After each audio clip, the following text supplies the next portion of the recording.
Human rights. Nature confers no rights on man, only life and a world in which to live it.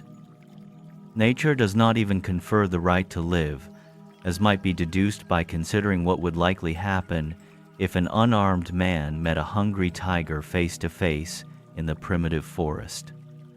Society's prime gift to man is security. Gradually, society asserted its rights, and at the present time, they are assurance of food supply. Military defends security through preparedness. Internal peace preservation, prevention of personal violence and social disorder.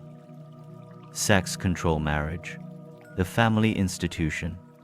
Property the right to own. Fostering of individual and group competition. Provision for educating and training youth. Promotion of trade and commerce. Industrial development. Improvement of labor conditions and rewards. The guarantee of the freedom of religious practices to the end that all of these other social activities may be exalted by becoming spiritually motivated. When rights are old beyond knowledge of origin, they are often called natural rights. But human rights are not really natural. They are entirely social. They are relative and ever-changing, being no more than the rules of the game, recognized adjustments of relations governing the ever-changing phenomena of human competition. What may be regarded as right in one age may not be so regarded in another. The survival of large numbers of defectives and degenerates is not because they have any natural right thus to encumber 20th century civilization, but simply because the society of the age, the mores, thus decrees. Few human rights were recognized in the European Middle Ages. Then every man belonged to someone else, and rights were only privileges or favors granted by state or church.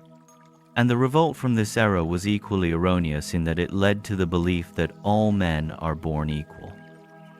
The weak and the inferior have always contended for equal rights.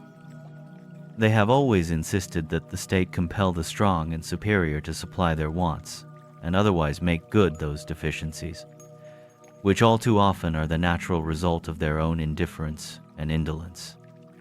But this equality ideal is the child of civilization.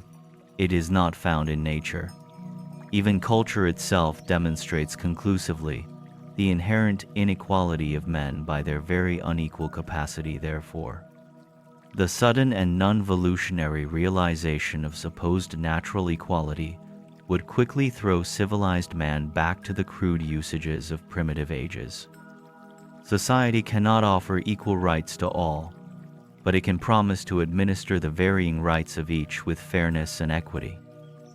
It is the business and duty of society to provide the child of nature with a fair and peaceful opportunity to pursue self-maintenance, participate in self-perpetuation, while at the same time enjoying some measure of self-gratification, the sum of all three constituting human happiness.